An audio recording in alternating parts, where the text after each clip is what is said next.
সামনে হোলি, তাই হোলি সিরিজের প্রথম রেসিপি হলো ব্রেড মালাই রোল, যেটা তৈরি হবে খুব সহজে আর তৈরি করা যাবে ঘরে থাকা অত্যন্ত সাধারণ উপকরণ দিয়ে।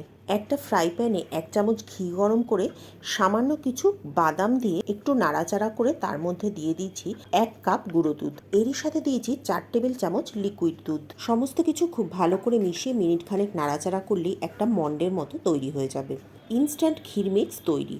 এটাকে একটা পাত্রে ঢেলে ঠান্ডা করে নেব। এবারে 6টা পাউরুটি নিয়ে তার পাশগুলোকে কেটে নেব। আবারও একটা পাত্রের মধ্যে নিয়ে নিয়েছি বেশ কিছুটা দুধ।